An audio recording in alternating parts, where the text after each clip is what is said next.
మరలా ముగించుటకు మీరు యోగ్యతనిచ్చారు. ఆయుష్నిచ్చినందుకు వందనాలు. మా సంఘంతో మాట్లాడినందుకు వందనాలు.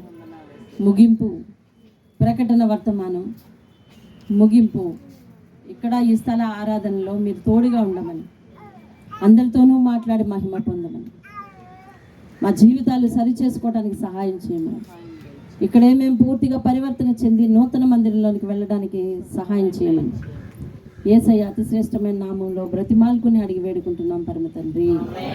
ఆమేన్, ఆమేన్. దేవుని స్తోత్రం కలుగును గాక. హల్లెలూయా. ఎన్నో వచనం? ఏ అధ్యాయం? అబ్బా, 22వ అధ్యాయం 16 వచనం నుంచి మనం చదువుకోవాలి. 22వ అధ్యాయం. సంఘముల కోసరం ఈ సంగతులను గూర్చి మీకు సాక్ష్యం ఇచ్చుటకు యేసు అను నేను నా దూతను పంపి ఉన్నాను.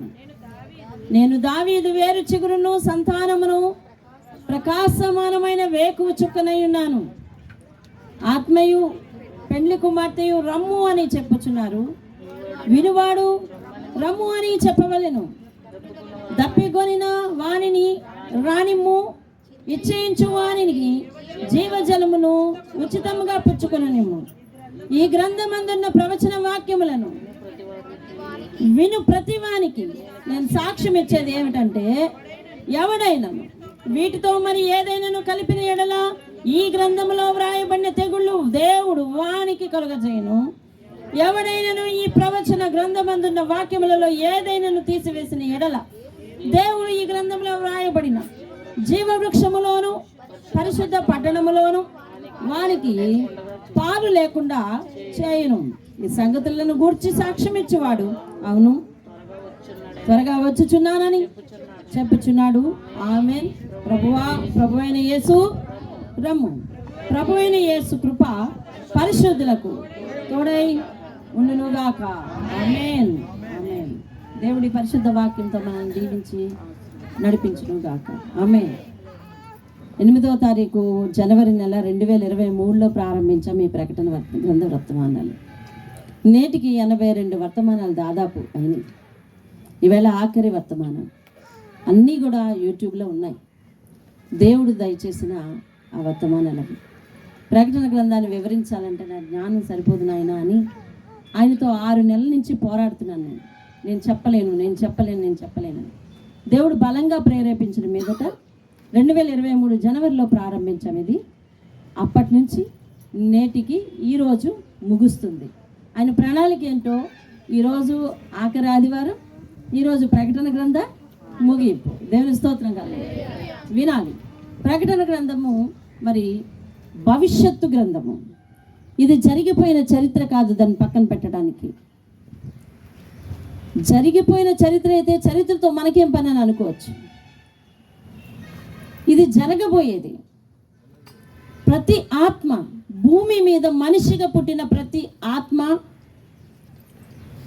ముందు చనిపోయిన వారే కానీ, మన పూర్వీకుల ఆత్మలే కానీ, మన ఆత్మలే కానీ, రాబోవు దేవుని రాకడ ఆలస్యమైతే పుట్టబోవు వారు ప్రతి ఒక్కరి ఆత్మలు కూడా చూడబోవు ఘట్టాలు ఇవి.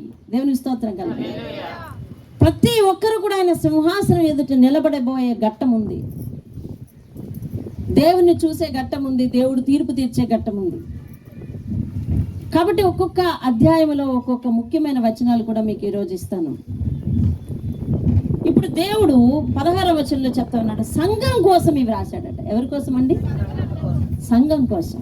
అంటే ముఖ్యంగా ప్రకటన గ్రంథము ఎవరు తెలుసుకొని తీరాలి? అన్యుల మన సంఘం.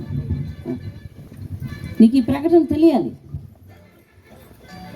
ప్రకటన ఎవరికి? సంఘముల వారికి. ఇలాంటి పరిస్థితులు ఉన్నాయి కాబట్టి నువ్వు చాలా నమ్మకంగా ఉండాలి సంఘమా అని దేవుడు ఎవరికి చెప్పదలుచుకున్నాడంటే ముందు సంఘానికి చెప్పదలుచుకున్నాడు.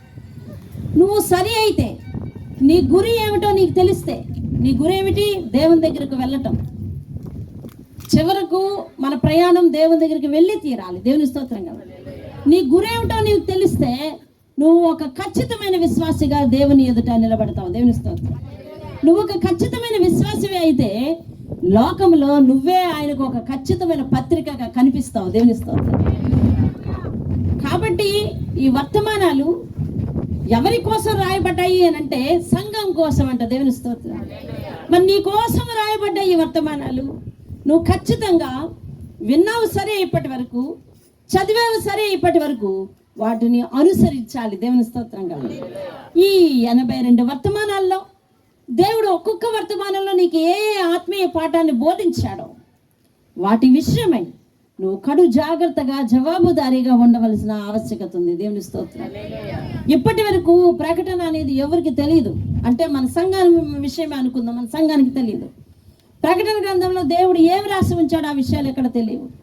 చాలా చోట్ల ప్రకటన గ్రంథం అనేది ప్రకటించబడదు, ప్రకటన గ్రంథం అనేది ప్రసంగించబడదు. ఎక్కడో కొద్ది సంఘాల్లో మాత్రమే. అట్టి దేవుడు ప్రేమించిన సంఘంలో ఇదిగో ఈ స్థలం కూడా ఉండటం, ఇక్కడ ప్రకటన గ్రంథ ధ్యానాలు మనకు వివరించబడటం, దేవుడు ఆ భవిష్యత్తుల గురించి ఎలాంటి ఉద్దేశాలు కలిగి ఉన్నాడో మనకి తెలియచెప్పటం ఎంతో గొప్ప విషయం. దేవుని స్తోత్రం కలదు. కాబట్టి వచనాలన్నీ ఎవరికి, ఆజ్ఞలన్నీ ఎవరికి? ముందు సంఘానికి. ఎందుకని? తీర్పు ఎక్కడి నుంచి ప్రారంభమవుతుందని దేవుడు చెప్తున్నాడో తెలుసా? దేవుని ఇంటి నుండి. దేవుని ఇల్లు అంటే మీరే. దేవుని స్తోత్రం. మొట్టమొదటిగా ఇట్స్ ఎ గ్రేట్ ప్రివిలేజెస్. ఎందుకనంటే మనం గర్వించదగిన విషయం ఏమిటంటే మనం దేవుని ఇంటి వారం. ఎఫెసీయులకు రాసిన పత్రిక 2వ అధ్యాయం 13వ వచనము 19వ వచనము అక్కడ రాస్తా ఉన్నాడు. ప్రభు అయిన యేసుక్రీస్తు రక్తము వలన మనము దేవుని ఇంటి వారమై ఉన్నామంట. అసలు ఆ వచనం చూడండి ఒకసారి. ఎఫెసీయులకు రాసిన పత్రిక 2వ అధ్యాయము 13 అదిగోండి. అయినను మునుపు దూరస్తులైన మీరు ఇప్పుడు క్రీస్తునందు, క్రీస్తు రక్తము వలన సమీపస్తులై ఉన్నారు. 19 కాబట్టి మీరు ఇక మీదట పరజనులను, పరదేశను అయ్యుండక పరిశుద్ధులతో ఏక పట్టణస్థులను. ఎవరింటి వారంట మనం? దేవుని ఇంటి వారం. దేవుని స్తోత్రం కలుగునుగాక. మనందరం దేవుని ఇంటి వారం. యేసుక్రీస్తు సిలువలో కాచిన రక్తము ద్వారా మన పాపములు అన్నీ కూడా కొట్టబడి మునుపు సృష్టికర్తకు దూరంగా ఉన్న మనము ఈరోజు సమీపస్తులం అయ్యాం. దేవుని స్తోత్రం. బాప్తిస్మం అనే గొప్ప ప్రణాళిక ద్వారా దేవునికి దగ్గరై ఆయన ఇంటి వారం అయ్యాం. దేవునికి స్తోత్రం కలుగునుగాక. ఆయన నిబంధనలోనికి చేరాం. కాబట్టి బాప్తిస్మం అనేది ఒక అద్భుతమైన ప్రక్రియ.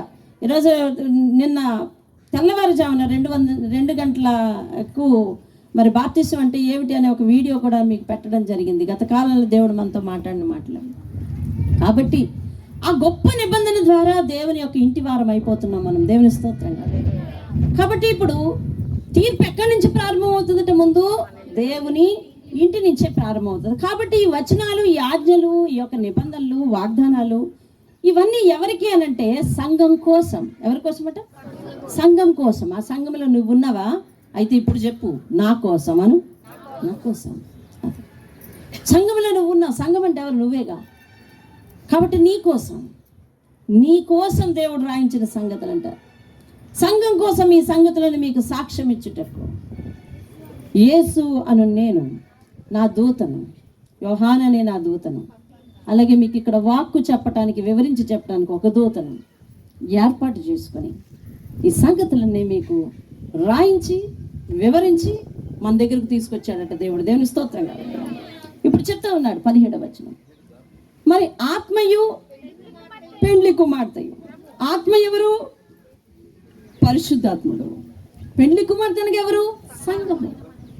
సంఘము దేవుని కొరకు మరి నీతితో, నిబద్ధతతో, యథార్థతతో, పరిశుద్ధతతో అలంకరించుకొని దేవుడు ఈ లోకానికి వచ్చినప్పుడు తను తీసుకు వెళ్తాడని మరి సిద్ధపడి పెండ్లి కుమార్తె వలె ఉన్నది. దేవుని స్తోత్రం. ఆ పెండ్లి కుమార్తె కూడా ఏమని చెప్పాలంట తెలుసా? రా దేవుడా అని చెప్పాలంట. రమ్ము అనాలంట. ఏమనాలంట? రండి అంటే ఆయన రాక కోసం మనం ఎదురు చూడాలి. దేవునికి స్తోత్రం.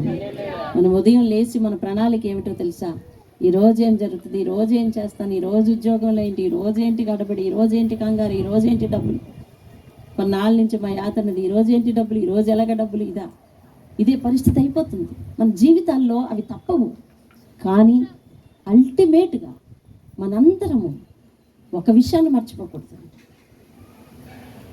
దేవుని రాకడ ఎప్పుడు, అది వస్తే నేను ఆయనతో పాటు వెళ్తానా లేదా అనే విషయాన్ని మాత్రం మర్చిపోతాను. దాన్ని ఎవ్వరు విస్మరించడానికి వీల్లేదు. ఎందుకంటే మన అంతిమ లక్ష్యం ఏమిటి అంటే అదే దేవుని స్తోత్రం. చివరకు మనందరం ఎక్కడికి పోవాలంటే దేవుని సన్నిధికి పోవాలా. చాలా మందికి ఉదయం లేచిన తర్వాత దేవుడి ఆయుష్ ఇచ్చాడని తణుకు లేకుండా జీవిస్తూ ఉన్నారు. చాలా మందికి పొద్దుపోయేటప్పుడు దేవుడే ఇట్టి కృప చూపించాడనే విచక్షణ లేకుండా పొద్దుపోతా ఉంది వారి జీవితాల్లో. సూర్యుడు వస్తూనే ఉన్నాడు, అస్తమిస్తూనే ఉన్నాడు, వారు లెగుస్తూనే ఉన్నారు, పడుకుంటూనే ఉన్నారు.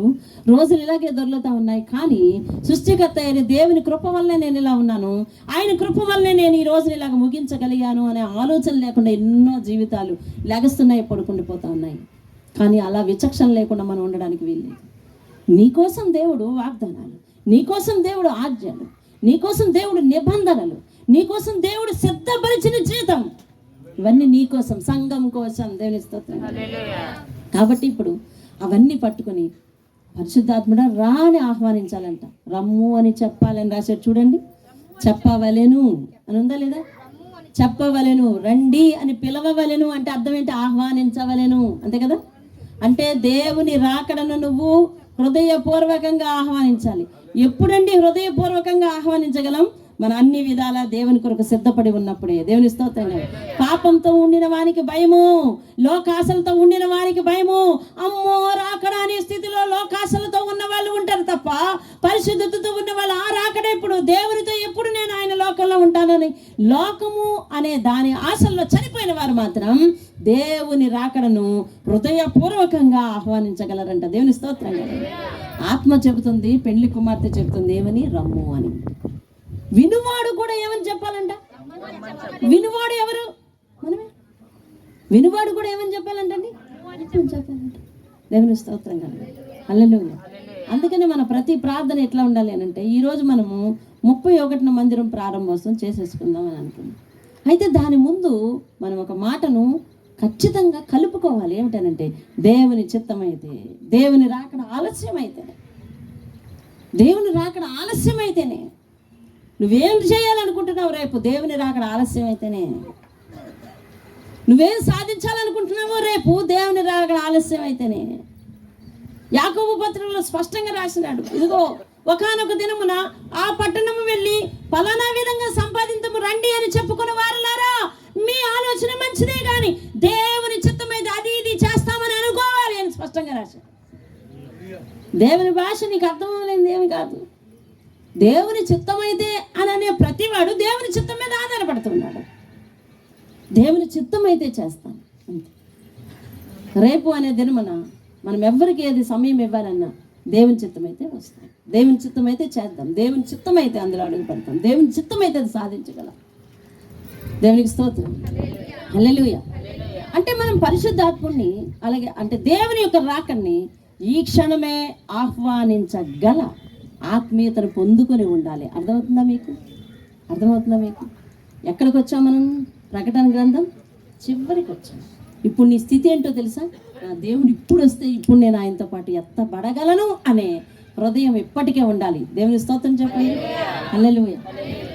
అట్టి హృదయం ఉండాలండి. ఈవేళ దేవుడు కానీ వస్తే నన్ను తీసుకెళ్తాడు, నా ఆత్మీయతను చూసి తీసుకెళ్ళగలడు, నా భక్తి జీవితాన్ని చూసి నన్ను తీసుకెళ్ళగలడు, నేను ఆయనతో కూడా ఎత్తబడగలను. అటువంటి ఆత్మీయత నా దగ్గర ఉంది అనే సంతృప్తి మనకు కలిగి ఉండాలి. అప్పుడు ఆ ధైర్యంతో నాయన పరిశుద్ధాత్ముడను రమ్ము అని చెప్పాలంట. యేసు రమ్ము అని చెప్పాలంట. ఆత్మ చెప్తుంది, పరిశుద్ధాత్మ చెప్తుంది, నువ్వు రావాలి ఇక్కడికి. సంఘము చెప్తుంది. వినువారు కూడా ఏం చెప్పాలంటండి? వినువారు ఎవరైనా కూడా రమ్ము అంటే రా అని చెప్పాలి, పిలవాలి అని అంటే అర్థం ఏంటో తెలుసా? అన్ని విధాల నీవు నీ ఆత్మీయ జీవితాన్ని దిద్దుకొని సిద్ధపడాలి అని అర్థం. దేవునికి స్తోత్రం. హల్లెలూయా. ఎలాగా? అన్ని విధాల దేవుడు ఎత్తబడటానికి, దేవుడు తనతో తీసుకెళ్ళడానికి కావలసిన ఆత్మీయ లక్షణాలను కలిగి మనము సిద్ధపడి అప్పుడు ఆయన రమ్మని అనాలంట. దేవుని స్తోత్రం. వినువాడు వెంటనే రమ్ము అని పిలవాలి అని అంటే అటువంటి క్వాలిటీస్ మనలో ఉండాలని దేవుడు సెలవిస్తున్నాడు. దేవునికి స్తోత్రం. అది చెప్తున్నాడు చూడండి, ఆత్మయు పెండ్లి కుమార్తెయు రమ్ము అని చెప్పాలి చెప్తున్నారు. వినువాళ్ళు కూడా ఏమని చెప్పాలంట? రమ్ము అని చెప్పాలి. దప్పిక కొనిన వారిని, ఎవరు వస్తే ఎవరు రాగలరు? దేవుడు అంటే ఆశ కలిగిన వారు, నరకము అంటే భయము కలిగిన వారు రాగలరు. పాపము అంటే ఆశ కలిగిన వారికి నరకము అంటే భయం లేదనే చెప్పాలి. నరకం అనే భయం నీకుంటే గనక పాపము అనే జోలికి మనం పో. పాపం ఎందుకు లోకంలో విస్తరిస్తుంది అని అంటే నరకం అనేది ఒకటి ఉందని నువ్వు లోకం నమ్మలేదు. అది యేసుక్రీస్తు చేసిన త్యాగం ఒక త్యాగం, అదంతే. అది త్యాగంగా కూడా వారి కళ్ళకు కనిపించలేదు. చరిత్రలో ఒక పురుషుడు మంచి బోధించటం వలన ఒక బోధకుడు, అతడు మంచి విధానాలకు వ్యతిరేకంగా ఉన్న వారి చేత సిలువ వేయించబడ్డాడు, అంతే. ఈరోజు అదిగాక బైబిల్ చదివే అనేక మందికి కూడా యేసయ్య సిలువలో నీకోసం మరణించాడు, నీకోసం మరణించాడు, నీకోసం మరణించాడు అని అంటే విని విని విని చెవులు ఎరిగిపోయాయి తప్ప విని విని విని మనసు కరగలేదు. ఎంతోమంది క్రైస్తవులకు కూడా మనసు కరగలేదు. మనసు కరగని వారు వారి పాపాల్లో ఇంకా అట్లానే జీవిస్తూనే ఉన్నారు. దేవుడు ఎన్నో మార్లు పిలిచినా వారి పాపాల్లో అలాగనే జీవిస్తూ ఉన్నారు. దేవుడు ఎన్నో మార్లు వారికి గుచ్చి నీ జీవితాన్ని సమర్పించుకోమనంటే లేదు, లోకాన్ని విడిచిపెట్టక వారు ఇంకా అదే స్థితిలో ఉన్నారు. కారణం ఏంటో తెలుసా? విని విని విని చెవులు ఎరిగిపోయినాయి కానీ వారి మనసు కరగలేదు. వారి మనసు కరగలేదు. కానీ ఇప్పుడు వినువాడు ఏమని చెప్పాలంటండి? రమ్ము రా ప్రభు అని చెప్పాలంట. దేవుని స్తోత్రం కలిగి ఆయన రాకడ కొరకు దాహం కలిగి ఉండాలి. ఆ దాహం కలిగి ఉన్నవాడు దేవుని దగ్గరికి రావాలి. ఆ దేవుని దగ్గరికి వచ్చిన వాడు జీవజల నదిలో నీటిని ఆస్వాదిస్తాడు. దేవుని స్తోత్రం కలిగి ఉచితంగా తీసుకుంటాడు. యెషయా గ్రంథం 55వ అధ్యాయం 1వ వచనం చదవండి.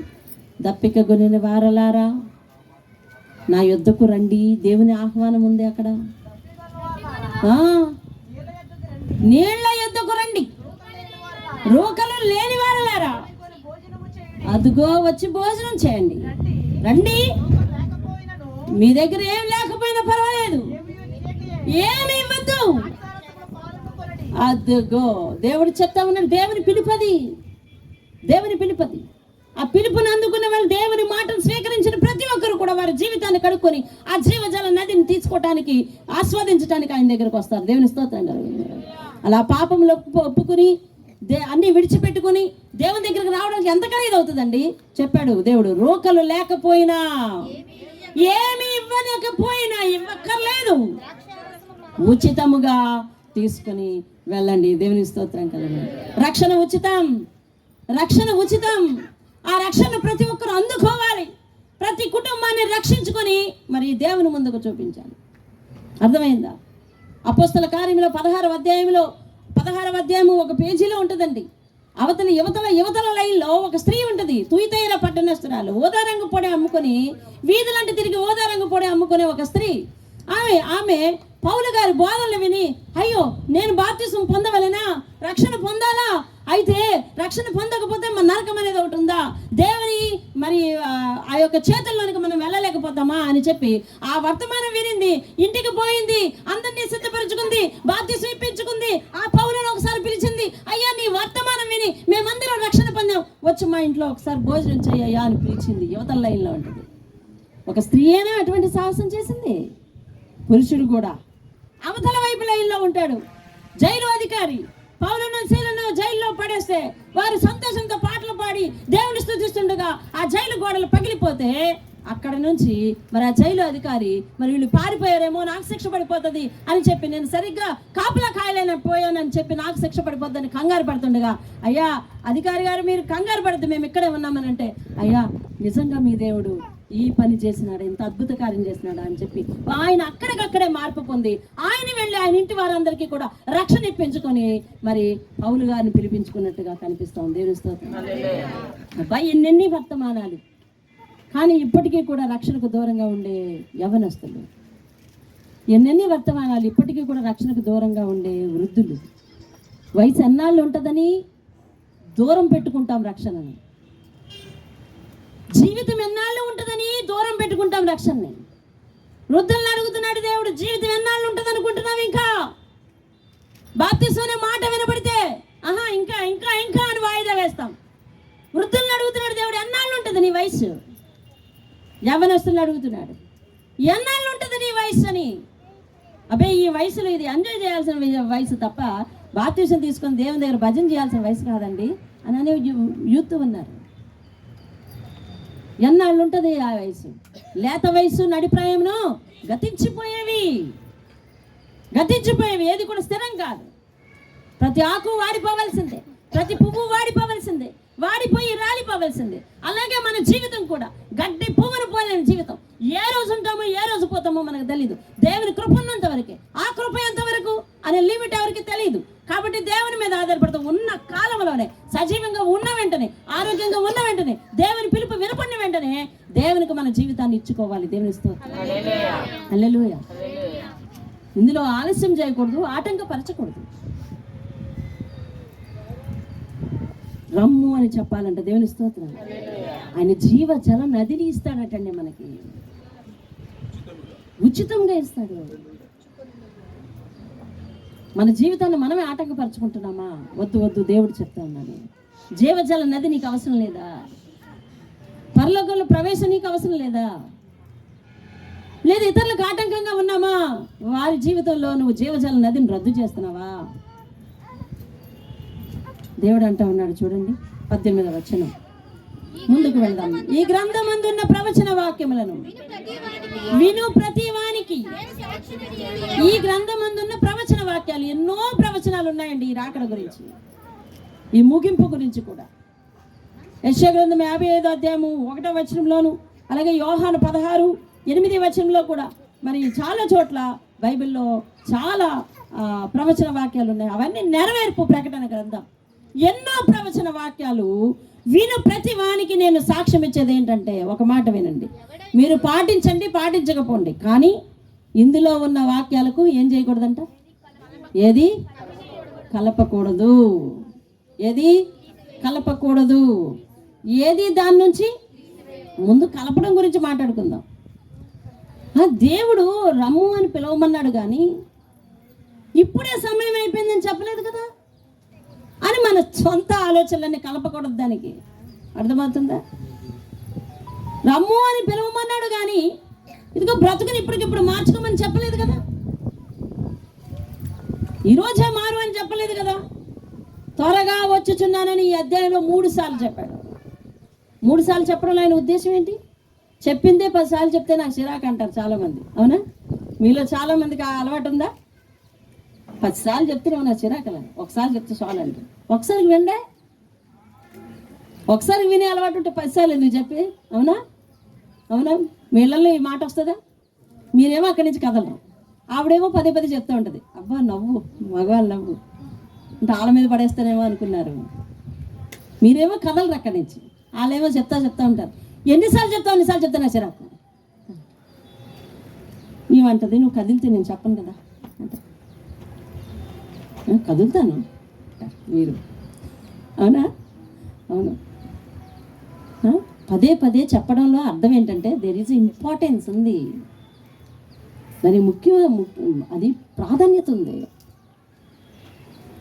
ఇక్కడ త్వరగా వచ్చుచున్నాను పదే చెప్పడంలో ఏముందంటే అర్జెన్సీ. అకస్మాత్తు అనే పదం ఉంది. శివకుమార్ వెళ్తా ఉన్నారా? ఏ రోజు, ఈ రోజు, ఆ రోజు అని మన జీవితాన్ని వాయిదా వేయడానికి వీల్లేదు. సంఘం విను, వస్తున్నాను వెళ్తున్నాను అనే స్థితిలో ఉండడానికి వీల్లేదు. అబ్బాయి 10 సంవత్సరాల క్రితం బాప్తిజం తీసేసుకున్నానండి, నువ్వంటే నిన్న కాక మొన్న వచ్చావు బాప్తిజం తీసుకుని, నీకు తెలుసా నాకు తెలుసా అన్న సీనియారిటీలు పనికిరావు. ఇక్కడ దేవుడు అనేది ఏమిటంటే, నువ్వు పాటిస్తున్నావా చెప్పు అంతే. గైకొను వాడికే చివరి టికెట్ అంతే. దేవుని స్తోత్రం. దానికి కబుర్లు చెప్పేవాడికి లేదు. అర్థమవుతుందా? దేవుడు ఎంతసేపు పురుషలింగంతో మాట్లాడిన పురుషులకే కాదు, ఏ వాక్యం కూడా దానికి ఎక్స్ప్లెనేషన్ ఇచ్చే వాళ్ళకి లేదండి. అందుకే పరిశుద్ధాత్మ ఒకసారి సంఘంతో ఏమన్నాడు తెలుసా? వాదనలు లేవు, ఏముందట? వాక్యమే ఉంది. వాక్యం ఉంది. ఆ మాట నాకు ఎంతో ఇష్టం అంటే, వాదనలు లేవు, వాక్యమే ఉంది. వాదనలు నిలవు, వాక్యమే నిలుస్తుంది. దేవుని స్తోత్రం కలుగును. కాబట్టి రేపు మాపు అని వాయిదాలు లేవు. ఇప్పుడు వాక్యమే నిలుస్తుంది. దేవుని స్తోత్రం కలుగును. ఎందుకు రక్షణ తీసుకోవట్లేదు అని అంటే ఏదో చెప్పుకొచ్చి ఇదిగో పుస్తకం అంతా రాసేసాం అనుకో, ఆ కారణం అంతా వింత బాగానే ఉంది. మరి రేపే దేవుడు వస్తే వాట్ నెక్స్ట్? ఏం లేదు. నీ ఎక్స్ప్లెనేషన్కి చాలా కారణం ఉంది, కానీ రేపే దేవుడు వస్తే ఏమిటి? లేదు, సమాధానం లేదు. కాబట్టి మరి దేవుడు చెప్తా ఉన్నాడు, ఈ ప్రవచన వాక్యాలన్నిటికీ దేనిని కలపకూడదు. కలపడం అంటే ఎక్కడి నుంచో తెచ్చే కదా, అంతేనా? కలపడం అంటే మన సొంత ఆలోచనలే కదా. కలిపితే ఈ లోకంలో ఉన్న తెగుళ్ళన్నీ మనకు వస్తాయి. ఒకవేళ తీసేద్దాం అనుకుంటున్నామేమో, వద్దు ఈ వచనం మనకు నచ్చలేదు, తీసేద్దామని అనుకుంటున్నామేమో. జీవవృక్షంలో పరిశుద్ధ పట్టణంలో వానికి మీరందరూ అనుకుంటారు, అక్క అంత గట్టిగా చెప్పిన తర్వాత ఎంత గట్టిగా చెప్పాడు? తెగుళ్ళన్నీ వస్తాయని చెప్పాడు. ఇంకోటి జీవ గ్రంథంలో జీవవృక్షంలో పాలు పంపులు, పరిశుద్ధ పట్టణంలో పాలు పంపులు. అంత గట్టిగా చెప్పిన తర్వాత మేము ఎందుకు అక్క అందులో వచ్చి తీసేయడం, కలపడం, మేము చెయ్యమే అంటారు. వాక్యంలో నుంచి మనం చాలా తీసేస్తున్నాం, ఒప్పుకుంటారా? వాక్యం నుంచి మనం చాలా తీసేస్తున్నాం. ఏమేం తీసాం, ఎప్పుడెప్పుడు తీసేసాం. ఒకసారి యేసుక్రీస్తు చుట్టూ ఉన్న వాళ్ళతో మాట్లాడితే, నేను ఆకలి కొనినప్పుడు మీరు పట్టించుకోలేదు అన్నాడంట. నువ్వెప్పుడు ఆకలి కొన్నావు?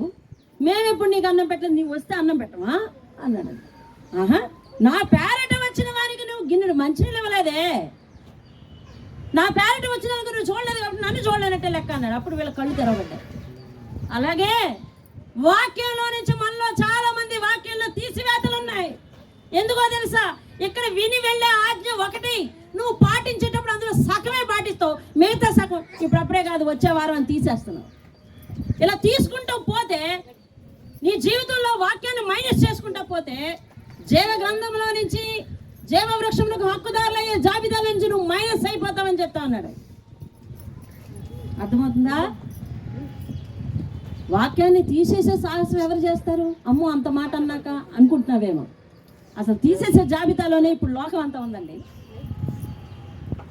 తీసేసే జాబితాలోనే లోకం ఉంది. వాక్యంలో చాలా విషయాలు తీసేస్తుంది.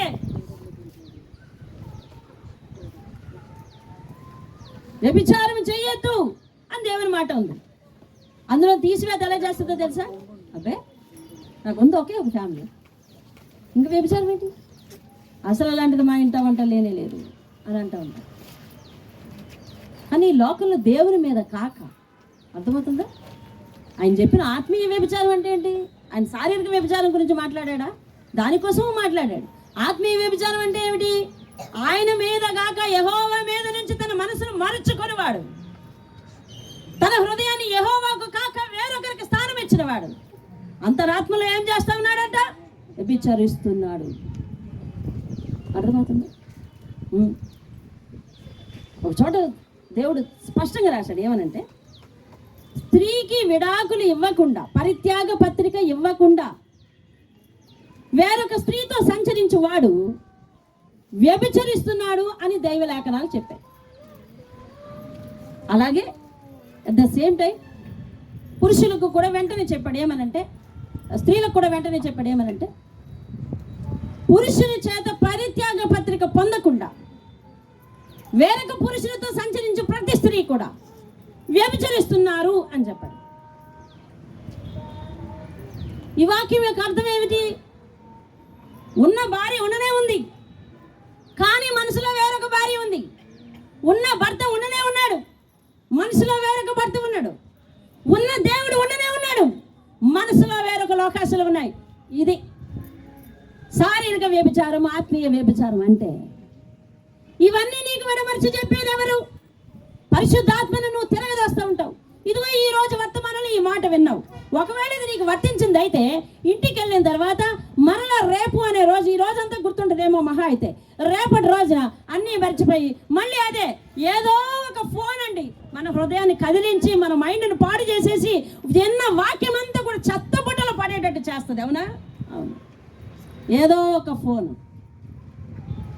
ఈరోజు ఆ చీడ వచ్చిన తర్వాత, ఈ పేడ వచ్చిన తర్వాత అందరి ఇల్లు పేడైపోయి అంతే. ఎవరి మనసులు కూడా బాగాలేవు. అర్థమవుతుందా? భర్త భార్యతో మాట్లాడు ఎంతసేపు ఇదే, ఎంతసేపు ఇదే. భార్య కూడా ఇంటికి వచ్చిన తర్వాత భర్తను పలకరించదు, ఎంతసేపు ఇదే, ఎంతసేపు ఇదే. తల దించుకుంటున్నారు, తల దించుకునేలా చేస్తున్నారు. సమాజంలోనికి వచ్చి తల దించుకుంటున్నారు. అక్కడ దించిన తల ఎత్తటానికి ఛాన్సే లేదు. ఈ దిక్కుమాలిన ఫోన్ వచ్చిన తర్వాత ప్రయోజనకారే కానీ దానిని మన యొక్క సొంత ఉద్దేశాల ద్వారా ఏం చేసినామో తెలుసా? ఏం చేసినామో తెలుసా? కీడు వచ్చేటట్టుగా చేసుకున్నాం. అది మన తెలివితేట.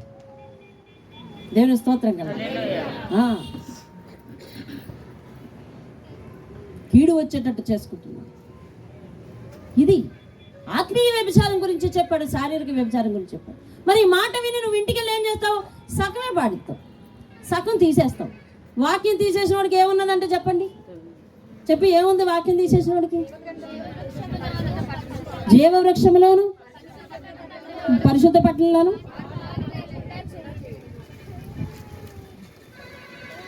వాక్యం నేను అలాగా చెప్తా ఉన్నాను. అందులో రాసి ఉందా? రాసి ఉంది. మీ బైబిల్లో ఉందా? ఇది ఈ వెర్షనేనా మీది? బైబిల్ ఈ వెర్షనేనా?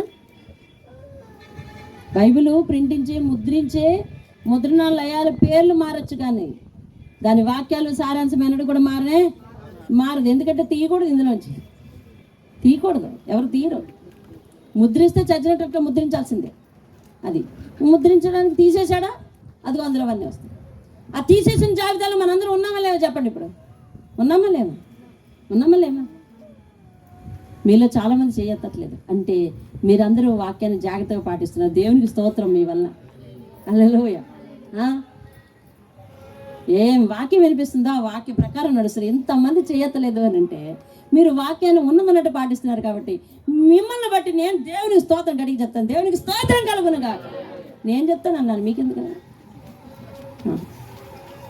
సరే చూడండి, మాట విందాం. ఎవడైనా ఈ ప్రవచన గ్రంథమున్న వాక్యంలో ఏదైనా తీసివేసిన దేవుడు ఈ గ్రంథంలో రాయబడిన జీవవృక్షంలోను పరిశుద్ధ పట్టణంలోను వానికి పాలు లేకుండా చేయను. ఒక్కసారి గలతీ రాసిన పత్రిక 1వ అధ్యాయం 8-9 వచనాలు చూడండి త్వరగా. సామెతలు 35:6 వచనాలు చూడండి. ఒకరు పౌలు అంటూ ఉన్నాడు, మేము మీకు ప్రకటించిన సువార్త కాకుండా వేరొక సువార్తను ఏమైనను పరలోకం నుండి వచ్చిన దోతైనా మీకు ప్రకటిస్తే గనుక. అయ్యో బాబోయ్, పౌలు ఏమన్నాడో తెలుసునండి? పౌలు ఏమన్నాడు తెలుసా? ఇదిగో ప్రభు అయిన యేసుక్రీస్తు దేవుడు సృష్టికర్త అయ్యుండి పరలోకము నుండి దిగి వచ్చి పాపులను ప్రేమించి వారి రక్షణార్థం పాపము పోవాలి కాబట్టి రక్తము కార్చబడాలి కాబట్టి ఆ రక్తము కార్చేందుకు ఆత్మ అయ్యున్న దేవుడు శరీరధారి ఈ లోకానికి వచ్చి మన కొరకు సిలువ వేయబడి రక్తము కార్చి చనిపోయి తిరిగి లేచెను అనే సువార్త కాకుండా మరి ఒక సువార్త ఎవరైనా మేమైనా కానీ పరలోకం నుండి దూత వచ్చిన వినద్దు అంటున్నాడు తెలుసా? నీకు అర్థమవుతుందండి? నాన్నగారు అర్థమైందా? పరలోకంలో నుంచి దూత వచ్చి చెప్పినా కూడా ఇదిగో నేను పరలోకం నుండి వచ్చాను, నా మాట నమ్మవా అన్నదనుకో దూత. యేసుక్రీస్తు కాదు దేవుడు, అక్కడ వేరే ఉన్నారు, నేను చూసి వచ్చాను నమ్మవా అన్నదనుకో. నమ్మద్దు, అట్టివాడు శాపగ్రస్తుడు అవునా అంటున్నాడు. వచ్చి చెప్పిన వాడు శాపగ్రస్తుడు అవుతాడంట. ఈ మాటల ఆలోచన ఏమిటి చూసినావా? ఏది కలప కూడదు. దేవుని స్తోత్రం కలప. యేసుక్రీస్తు శరీరధారి పాపుల కొరకు రక్తము కాచడానికి వచ్చిన ఏకైక దేవుడు, అంతే.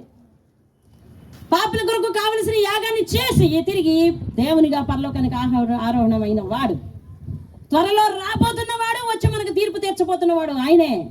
ఎంతకు మించి వేరొక సువార్త ఎవరు చేసినా తెలుసా? ఈ లోకల్ ఎన్ని సువార్తలు పుట్టుకొచ్చాయో. యేసు దేవుడు కాదు, ఆ ప్లేస్లో వేరొకడు. యేసు దేవుడు కాదు, ఆ ప్లేస్లో వేరొకడు. ఇలాంటి సువార్తలు ఎన్నో వీధికి పుట్టకి వచ్చేసాయి. మరి దేవుడు ఏమంటున్నాడు? వారందరి గురించి శాపగ్రస్తులు అవుతారు అని చెప్తున్నాడు. చూసావా? శాపగ్రస్తులు అవుతారు అని చెప్తా ఉన్నాడు. ఇప్పుడున్న యెహోవా సాక్షి. ఇప్పుడున్న మరియమ్మను పూజించేవారు, వారి విశ్వాసం మంచిది, మీ విశ్వాసం బంగారం అవ్వాలి, మంచిదే. కానీ లేఖనానికి విరుద్ధంగా నువ్వు చేస్తే లానే ఉంది కదా. ఇప్పుడు దీని మాట ఏమంటావు చెప్పు. సంగమా మీరు వినండి, ఎవరికి సవాలు విసిరే అంత తెలివితేటలు నాకు లేవు. పరిశుద్ధాత్ముడు ప్రశ్నించింది, పరిశుద్ధాత్ముడు మాట్లాడుతుంది మాత్రమే మాట్లాడాలి. ఇదిగో దేవుడు ఆయన శరీరధారి అయి ఈ భూలోకానికి వచ్చాడు. యెహోవా దేవుడు శరీరధారి అయి ఈ భూలోకానికి వచ్చాను, అంతే. ఆయన శరీరధారి అయి, ఆది యందు దేవుడు శరీరధారి అయి వచ్చాడు. ఆయనే ఆయన. వినండి, ఈ సంగతులను గూర్చి సాక్ష్యం ఇచ్చిన వాడు అవును త్వరగా వచ్చుచున్నానని చెప్పుచున్నాడు. ఆమేన్ చెప్పండి అందరు, ఆమేన్. ప్రభువైన యేసు రమ్ము. చివరికి దేవుని కృప మనకు పరిశుద్ధులకు, మనకు అంటే అందరికీ కాదండి, పరిశుద్ధులకు. పరిశుద్ధులు ఎవరు? దేవుని వాక్యాన్ని విని దాని ప్రకారం జీవితాన్ని మలుచుకున్న వారు మాత్రమే. దేవుని స్తోత్రం కలిగిన. మరి పాత నిబంధన గ్రంథంలో చివర మీరు మీ పాపములను కడుగుకుంటేనే మంచిది, దేవుని దూత మీ దగ్గరకు వచ్చి ఆ రాబోవు ఉగ్రత దినం రాకముందే మీరు మారిపోవాలి అని ఒక హెచ్చరికతో ముగిసింది మలాకీ గ్రంథం. కానీ కొత్త నిబంధన గ్రంథం ఎలా ముగిసిందో తెలుసా? యేసయ్య కృప పరిశుద్ధులకు తోడై ఉండునుగాక అని ముగిసింది. దేవునికి స్తోత్రం, హల్లెలూయా, హల్లెలూయా. పాత నిబంధన గ్రంథం ఎట్లా ముగిసిందో తెలుసా? రాబోవు ఉగ్రత దినము రాకమునిపే నువ్వు మారిపోవాలని ముగిసింది. మీరు మలాకీ గ్రంథం చివరి అధ్యాయం చదువుకోండి. నా దూతను పంపుతాను, మీకు ఆదరణకర్తను పంపుతానని చెప్పాడు. ఉగ్రత దినం రాకముందే మీరు సర్దుకోవాలి, మారిపోవాలి. ఉగ్రత దినం రాకముందే మీ కుటుంబాలను చక్కబెట్టుకోవాలి. ఉగ్రత దినం రాకముందే మీ ఆత్మలను రక్షణ భాగ్యాలకు నడిపించుకోవాలి అని చెప్పాడు. ఇక్కడ భయంకరమైన ఆ దినము, భయంకరమైన మహాదినము, భయంకరమైన ఉగ్రత దినము రాకమునుపే అని హెచ్చరించాడు మలాకీ గ్రంథంలో. అది ముగింపు. దేనికి ముగింపు? పాత నిబంధనకు ముగింపు.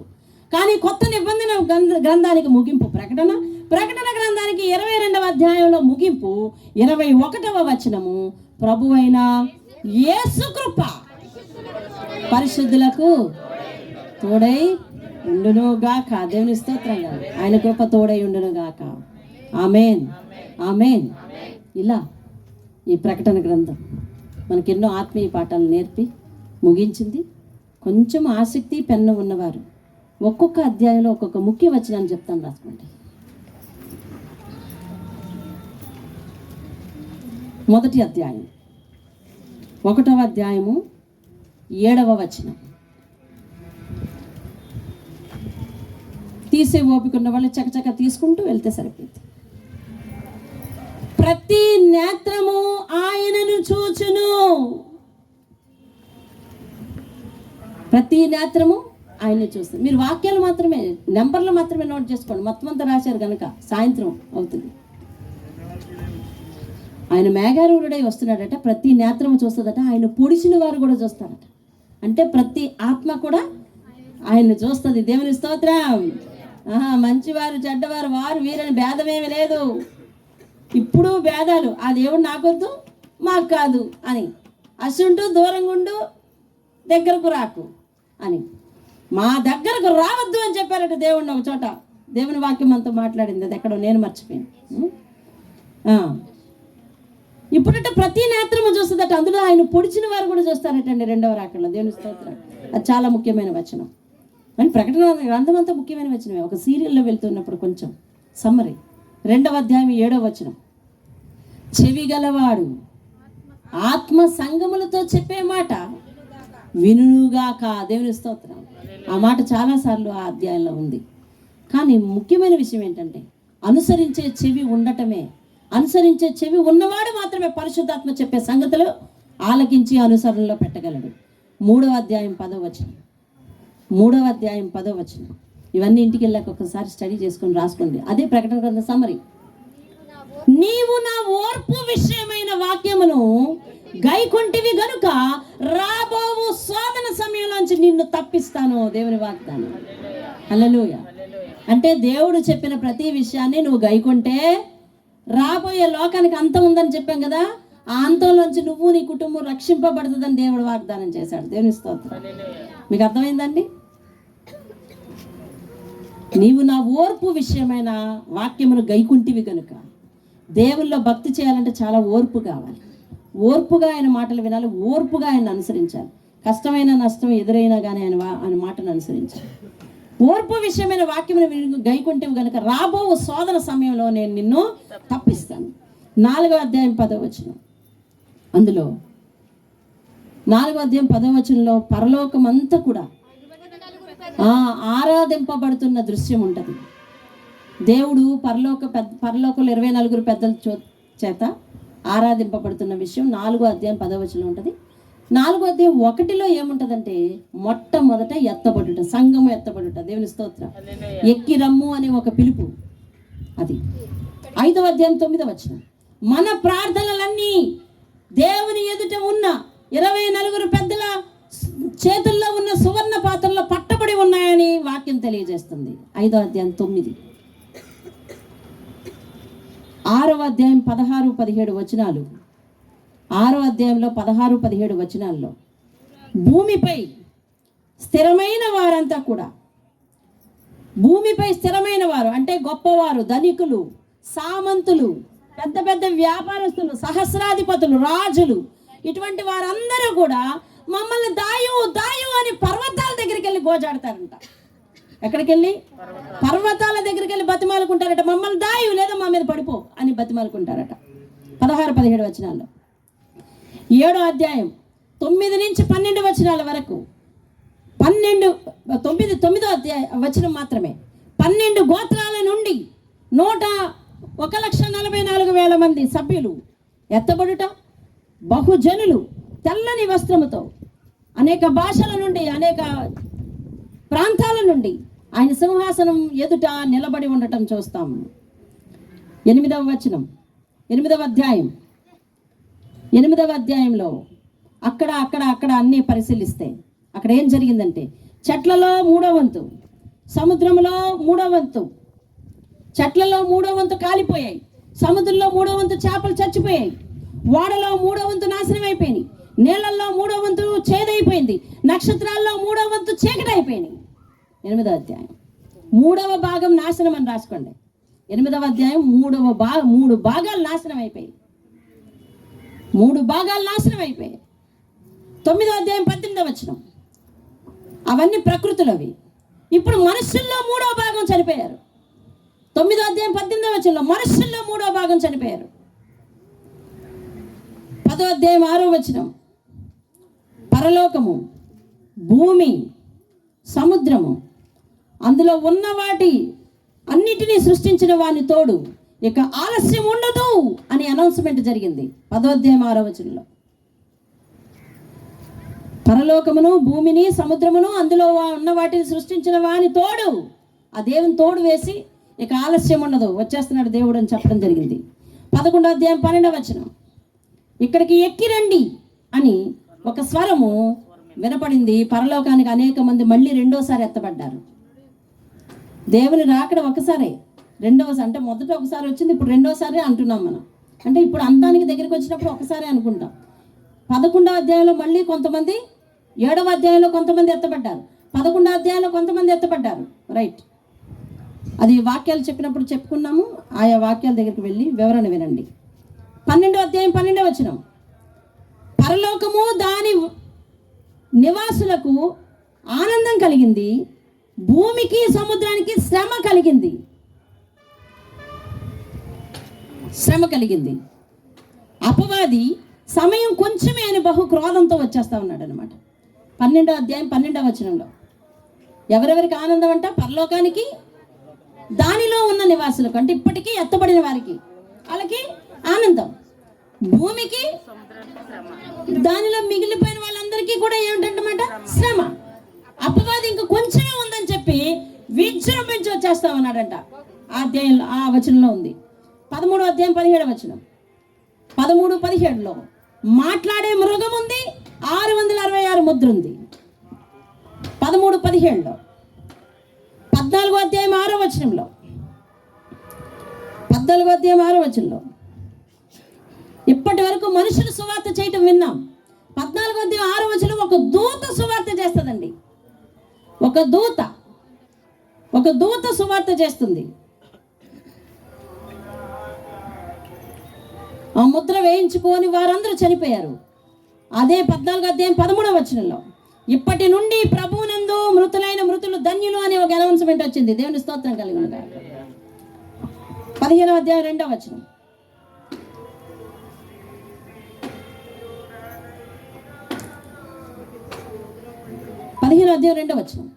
ఆ ప్రతిమకు అంటే ఆ విగ్రహానికి నమస్కరించిన వారందరూ కూడా దేవుని సముఖంలో ఆయన సింహాసనం ముందుండి ఆరాధిస్తున్నారు అన్న దానికి రుజువు ఉంది అక్కడ. 15:2 16:2 ముద్ర గలవారికి, ఎవరైతే ముద్ర వేయించుకున్నారో మృగానికి నమస్కారం చేసిన వారికి చెడ్డ పుళ్ళు వచ్చాయి. ఎవరు చేట? చెడ్డ పుళ్ళు. 16వ అధ్యాయం 2వ వచనంలో ఉంది. ఆ చెడ్డ పుళ్ళు రాగానే వాళ్ళు ఏం చేశారంటే తెలుసా, ఇంకా దేవుణ్ణి దూషిస్తూ మారు మనసు పొందలేదంట, కఠినం చేసుకున్నారు వారు మనసుని. 17:14 17వ అధ్యాయము 14 17వ అధ్యాయం 14 10 కొమ్ములు గల మృగం అనగా 10 మంది నియంతలు ఈ లోకాన్ని పరిపాలిస్తారు. దేవునికి సంబంధించిన వారితో యుద్ధం చేస్తారు. అంటే పెద్ద పెద్ద యుద్ధాలు రాబోతూ ఉన్నాయి. 10 మంది నియంతలు కలిపి ఒక్కడిగా మారబోతూ ఉన్నారు. అది 17వ అధ్యాయం 14వ వచనంలో జరుగుతుంది. 18వ అధ్యాయం 14వ వచనం 18 అధ్యాయాల వరకు వచ్చేసాం. 18-14లో బబులోన్ అనే పెద్ద వ్యాపార పట్టణం, మహాపట్టణం, దాంట్లో ఉన్న వెలగల వస్తువులు అన్నీ కూడా ఒక్క గడియలో నాశనం అయిపోయాయి. ఎంతసేపు అంటారా? ఒక్క గడియలో నాశనం అయిపోయాయి. బబులోను అనే మహాపట్టణం ఒక్క గడియలో నాశనం అయిపోయి అందులో ఉన్న వెలగల వస్తువులన్నీ. 19వ అధ్యాయం 7వ వచనం గొర్రెపిల్ల వివాహ మహోత్సవం, సంఘం సిద్ధపాటు. ఆ అధ్యాయంలో చివరిలో మృగము ప్రాణాలతో అగ్నిగుండంలో వేయబడింది. అబద్ధ ప్రవక్త, మృగము ఇద్దరు ప్రాణాలతో అగ్నిగుండంలో వేయబడ్డారు. 19వ అధ్యాయం చివరిలో బహుశా 21 ఆ వచనాలు అనుకుంటా. అంతేనమ్మా? 21 21 ఆ అబద్ధ ప్రవక్త, మృగము ప్రాణములతో అగ్నిగుండంలో వేయబడ్డారు. 20వ అధ్యాయం 3వ వచనం అపవాది బంధింపబడింది 1000 ఏళ్ల పరిపాలన జరిగింది. అపవాది మళ్ళీ విడిచిపెట్టబడింది. చివరిలో అగ్నిగుండంలో పడిపోయింది.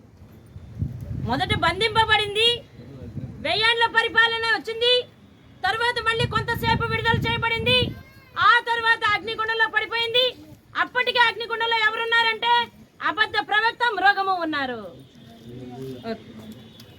ఇక ఇప్పుడు ఎంత? 21వ అధ్యాయం మొదటి నుంచి చూస్తే కొత్త భూమి, కొత్త ఆకాశం, పరలోక నిర్మాణం. ఎవరెవరికి పరలోకం నిషిద్ధమో, ఎవరెవరు పరలోకం రారో 8వ వచనము 27వ వచనం చెప్తుంది. ఎవరెవరు పరలోకంలోనికి రారు 8వ వచనము 27వ వచనం చెప్తుంది. కొత్త భూమి, కొత్త ఆకాశం, పరలోక నిర్మాణం అంతా 21వ అధ్యాయంలో వివరించబడింది. ఇక లాస్ట్ అండ్ ఫైనల్ 22వ అధ్యాయం సిద్ధపరిచిన జీతం, సత్యవాక్యము మార్చిన వారికి శిక్ష, పరిశుద్ధులకు కృప. హల్లెలూయా. ఇది 22వ వచనం. ఇది ప్రకటన గ్రంథం యొక్క సమరి. ప్రకటన గ్రంథం విన్నారు, మీ ఆత్మలకు దేవుడే సాక్షి. ప్రకటన గ్రంథంలో ఉన్న సంగతులన్నీ వినిన మీరందరూ కూడా ఆ విషయములై మీ ఆత్మలను భద్రపరుచుకొని, మీ ఆత్మలకు రక్షణ పొందుకొని, మీ ఆత్మలను దేవుని దగ్గర పాతగా బాప్తిసం పొందిన వారు బాప్తిసం అంటేనే ఒక రక్షణ అనుకొని నేను పొందుకున్నాను ఇంతే అనుకోవద్దు. పాత లోకంలోకి మళ్ళీ తిరిగి చూడకుండా దేవునికి నూతనమైన జీవితంగా, నూతనమైన విశ్వాసముతో ఆయన ఎదుట మీ యొక్క విశ్వాసపు పునాదులను బలపరుచుకోండి. దేవునికి స్తోత్రం కలగాలి.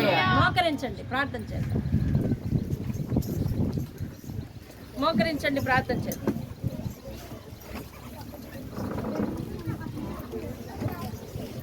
అంత్య దినములయందు అతి భయంకరమైన రాబోవు దినము, భక్తిహీనులందరూ అయ్యో అనే దినము, భక్తి పరులందరూ అయ్యా యేసయ్యా అనే దినమది. వీళ్ళు అయ్యా యేసయ్యా అంటే భక్తిహీనులు అయ్యో అయ్యో అనే దినమది. అయ్యో అయ్యో అని అరిచే దినమది. అయ్యో అనే వారిలో ఉంటావా? అయ్యా తండ్రి అనే వారిలో ఉంటావా?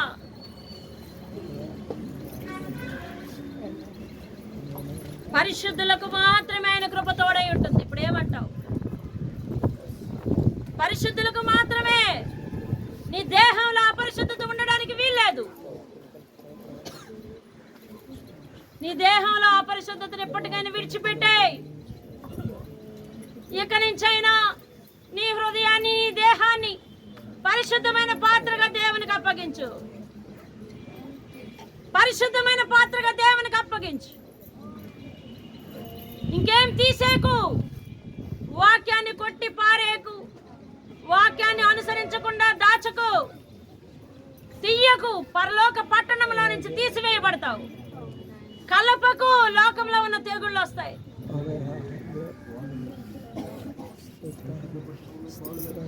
ఉన్నది ఉన్నట్టు విను, ఉన్నది ఉన్నట్టు విని అనుసరించు, అంతే.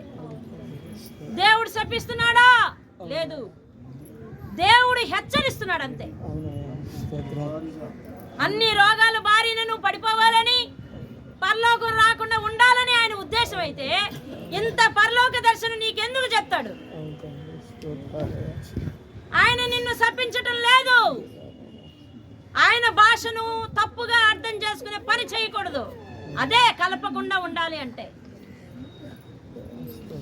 ఈ వాక్యాన్ని నేను ఇప్పుడు అనుసరించిన వచ్చే సంవత్సరం అని వాయిదా వేయకు. అదే తీసేయడం అంటే. పరిశుద్ధాత్మను హెచ్చరించేవాడు దేవుడు గద్దించు మనుష్యుడు ధన్యుడు అని యోబు గ్రంథం 5వ అధ్యాయం 13, 17వ వచనం చెప్తుంది.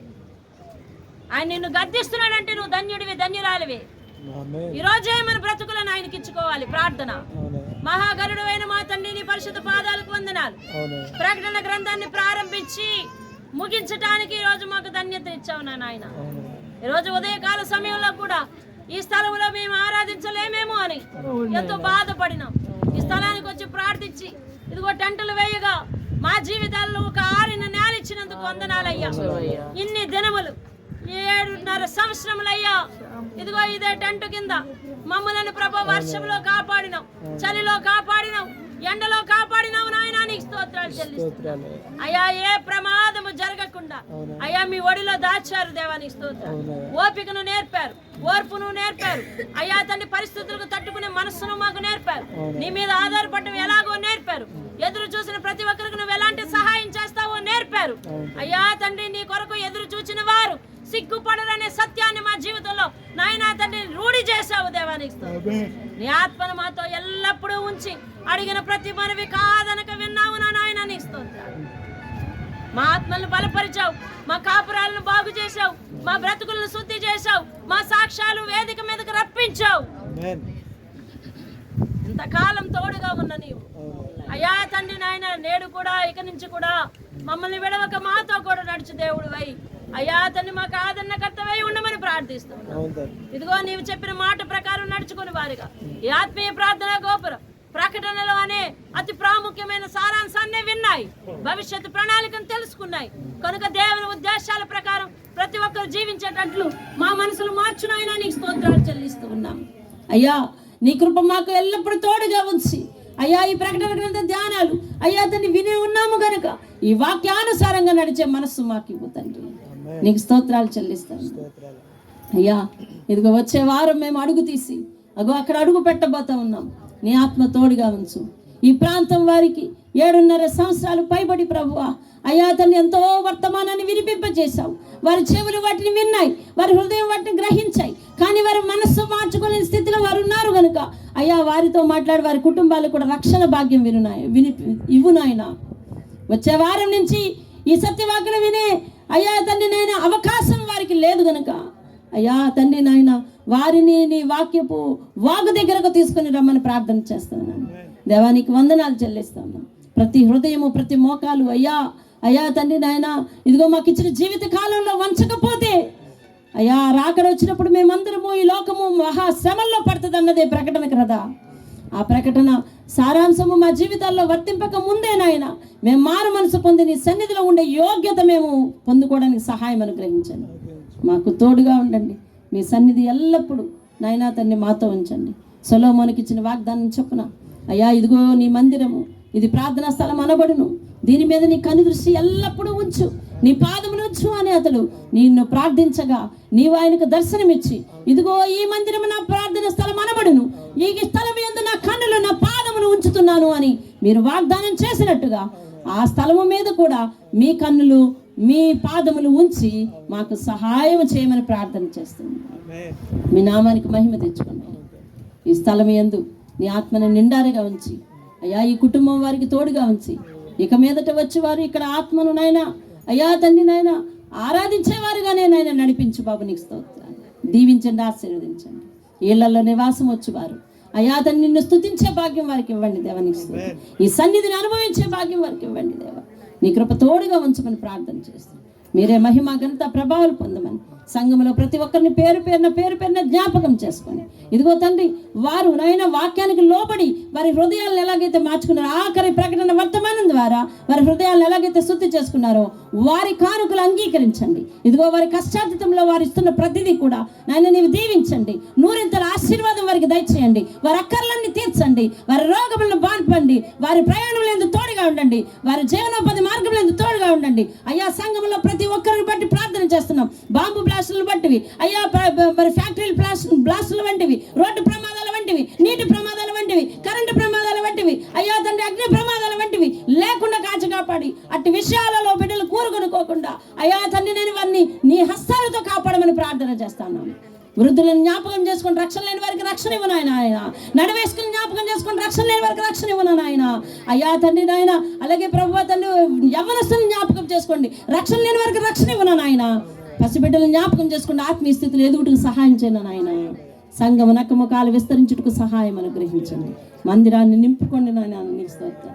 పరిశుద్ధాత్మలో ప్రతి ఒక్కరు కూడా అయ్యా తండ్రి నాయన నీకు కానుకగా ఒక్క ఆత్మనైనా రక్షించి మీ మందిరానికి నడిపించి తీర్మానం చేసుకోవడానికి సహాయం అనుగ్రహించండి. మీరే మహిమ ఘనత ప్రభావాలు పొందమని నీ రాకడ ఆలస్యమైతే రేపటి నుంచి జరగబో ప్రతి కార్యక్రమం మీద మీ పరిశుద్ధాత్మ శక్తి ఉంచమని మాకు తోడుగా నడవమని యేసయ్య యొక్క నాయన అతి శ్రేష్టమైన నామంలో వచ్చే వారం ప్రభువా మరి ఆదివారం నాడు మేము అక్కడ రొట్టె తీసుకోబోతున్నాం. దానికంటే ముందు అయ్యా బాప్తిసం తీసుకుని పోయే బిడ్డలను జ్ఞాపకం చేసుకోండి అయ్యా. ఇప్పటికీ ఒక్కరే ఉన్నారు నాయన. అయ్యా కుమార్తెని కూడా జ్ఞాపకం చేసుకోండి. మీరే దీవించి ఆశీర్వదించండి. అనేక మంది హృదయాలు కదల్చండి అయ్యా. వాక్యం ఎంత వినబడుతున్నా నిన్ను పెడచెవిని పెట్టే మనసులు వద్దు. దయచేసి వారి మనసులు కరిగించండి. మీ నామానికి మహిమ తెచ్చుకోమని ప్రార్థిస్తున్నాను. మహిమ ఘనత ప్రభావాలు మీరే పొందమని యవనస్తులు వారి యవన జీవితాన్ని నీకు కానుకగా ఇవ్వడానికి సహాయం అనుగ్రహించమని యేసు నామంలో అడిగి వేడుకుంటున్నాం పరమ తండ్రి. ఆమేన్ ఆమేన్. యేసు రక్తమే జయం, సిలువ రక్తమే జయం. ప్రభు యేసు నామమే సంపూర్ణ విజయం కలుగును గాక. అపవాది క్రియలకు అనంత నాశనం కలుగును గాక. తండ్రి అయిన దేవుని ప్రేమ, కుమారుడైన యేసుక్రీస్తు వారి యొక్క కృప, పరిశుద్ధాత్మ యొక్క అన్యోన్య సహవాసం మనందరికీ సదా తోడే నడిపించును గాక. ఆమేన్.